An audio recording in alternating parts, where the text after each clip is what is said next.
नमस्कार, जय Hind, Vande Mataram. Today breaking news में आप सभी का स्वागत है। चलिए जानते हैं सुबह से लेकर शाम तक की तमाम बड़ी खबरों। अगली बड़ी खबर की बात करें तो फिर टूटा रिकॉर्ड। भारत में कोरोना के एक दिन में 2,61,000 से ज्यादा नए मामले, 1501 की गई जान। भारत में कोरोना संक्रमण के पिछले 24 घंटे में रिकॉर्ड 2,61,500 नए मामले सामने आए हैं। भारत में कोरोना के नए मामलों में एक दिन में ये सबसे बड़ा उछाल है। साथ ही इसी अवधि में 1501 लोगों की मौत हो गई है। इसी के साथ जो है भारत में कोरोना से मरने वालों की संख्या बढ़कर 1,77,150 पर पहुंच गई है। एक्टिव मरीजों की संख्या भी देश में बढ़कर अब 18,01,316 पर पहुंच गई है। स्वास्थ्य मंत्रालय के अनुसार पिछले 24 घंटे में 1,38,423 लोग डिस्चार्ज हुए हैं। ताजा अपडेट के अनुसार भारत में अब जो है कुल मरीजों की संख्या 1,47,88,109 पर पहुंच गई है। वही जो है 1,28,09,643 लोग इस बीमारी से उभर चुके हैं। अगली बड़ी खबर की बात करें तो मनमोहन की मोदी को चिट्ठी। अमेरिका और यूरोप ने जिन वैक्सीन को मंजूरी दी है उन्हें अब बिना ट्रायल यूज की मंजूरी दे। कोरोना संक्रमण की दूसरी लहर में देश की बदहाल हालत देखते हुए पूर्व जो है प्रधानमंत्री मनमोहन सिंह ने भी अपना मौन तोड़ दिया है। उन्होंने प्रधानमंत्री नरेंद्र मोदी को चिट्ठी लिखकर कहा है कि वैक्सीनेशन ड्राइव को तेजी लाई जानी चाहिए और विदेशी कंपनी में से वैक्सीन मंगवाने के लिए एडवांस ऑर्डर देना चाहिए। मनमोहन ने कहा कि जिन वैक्सीनेशन को यूरोप और अमेरिका की बड़ी हेल्थ एजेंसी की मंजूरी मिल चुकी है उन्हें बिना ट्रायल वैक्सीनेशन ड्राइव में शामिल करना चाहिए। अगली बड़ी खबर की बात करें तो कोरोना से बिगड़े हालात को देखकर राहुल गांधी ने रद्द की अपनी सभी रैलियां। लोगों ने बांधे तारीफों के पुल। कोरोना वायरस का प्रकोप थमने का नाम नहीं ले रहा है। इसी बीच कांग्रेस के पूर्व अध्यक्ष राहुल गांधी ने कोविड-19 की स्थिति को देखते हुए पश्चिम बंगाल में अपनी होने वाली सभी चुनावी सभाओं को स्थगित करने का ऐलान किया है। इसके साथ ही उन्होंने सभी राजनीतिक दलों से इस पर विचार करने की जो है सलाह दी है। इस बात की जानकारी उन्होंने ट्वीट कर दी है। राहुल गांधी ने ट्वीट करते हुए कहा है कि कोविड स्थिति को देखते हुए मैं पश्चिम बंगाल में अपनी सभी सार्वजनिक रैलियों को स्थगित कर रहा हूं। मैं सभी राजनीतिक नेताओं को सलाह दूंगा कि मौजूदा परिस्थिति में बड़ी सार्वजनिक रैलियों के आयोजन के परिणाम पर जो है गहराई से चिंता करें। इस ट्वीट के जो है वायरल होने के बाद लोगों ने अपना अपना जो है रिएक्शन कमेंट के माध्यम से देना शुरू कर दिया है। अगली बड़ी खबर की बात करें तो रेलवे की ऑक्सीजन एक्सप्रेस। कोरोना मरीजों के लिए देश भर में ट्रेनों से ऑक्सीजन भेजी जाएगी। कमी से जूझते राज्यों तक तेजी से सप्लाई होगी। कोरोना मरीजों की वजह से बढ़ी मांग और देश भर में ऑक्सीजन की कमी दूर करने के लिए रेलवे ऑक्सीजन एक्सप्रेस चलाएगी। रेल मंत्री पीयूष गोयल ने सोशल मीडिया पर बताया है कि ट्रेनों से देश भर में लिक्विड मेडिकल ऑक्सीजन और ऑक्सीजन सिलेंडर डिलीवरी किए जाएंगे। जल्द ही जो इन ट्रेनों को चलाया जाएगा।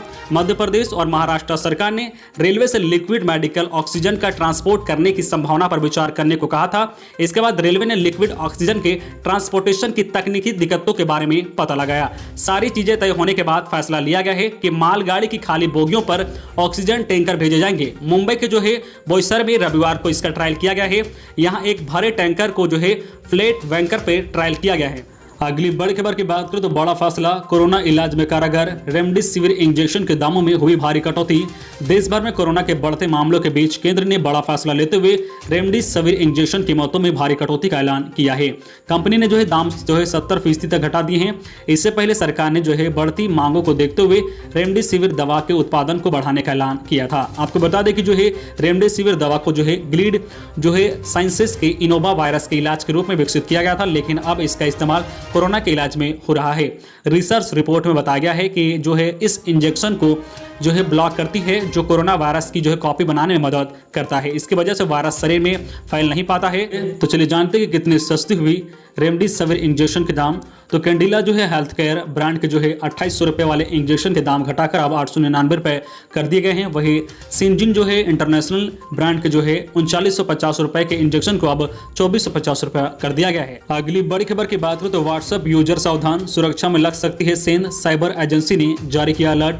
जो है अगर आप व्हाट्सएप यूज करते हैं तो सावधान हो जाएं। व्हाट्सएप की सुरक्षा में एक बड़ी कमी सामने आई है, जिसके जरिए साइबर हमलावर यूजर की संवेदनशील जानकारी चुरा सकते हैं। ये हम नहीं बल्कि भारत की साइबर सुरक्षा पर नजर रखने वाली एजेंसी कंप्यूटर जो है इमरजेंसी रिस्पांस टीम ने इसे लेकर अलर्ट जारी किया है।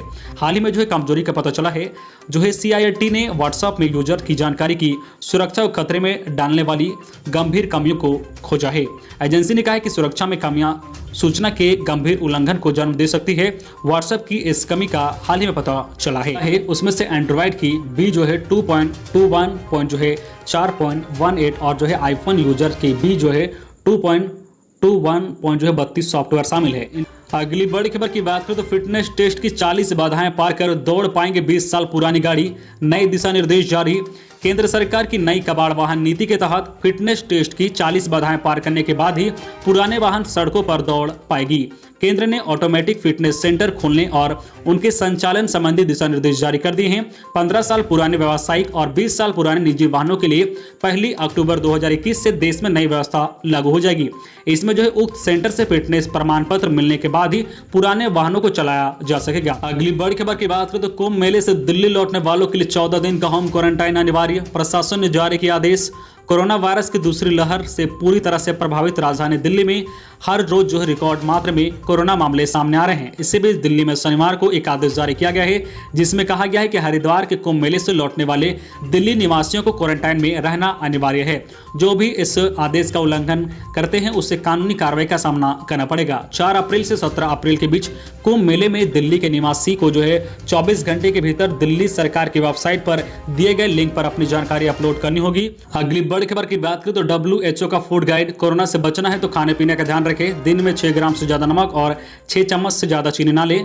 कोरोना वायरस ने एक बार फिर से सबकी मुश्किलें बढ़ा दी है। कोरोना का नया रूप बहुत ही संक्रमक है और जरा सी लापरवाही इस महामारी को न्योता दे सकती है। बार बार हाथ धोएं, मास्क लगाएं और सोशल डिस्टेंसिंग के साथ साथ आपको खान पान पर भी बहुत ध्यान देना होगा, क्योंकि अच्छी डाइट से ही इम्यूनिटी सिस्टम मजबूत होगी और आप खुद को कोरोना से बचा पाएंगे।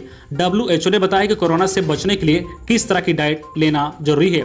आपकी डाइट में किस तरह के ताजे फल और अनप्रोसेस्ड फूड शामिल करने चाहिए, जिससे आपको जरूरी विटामिन और मिनरल्स, फाइबर, प्रोटीन और एंटीऑक्सीडेंट मिल सके।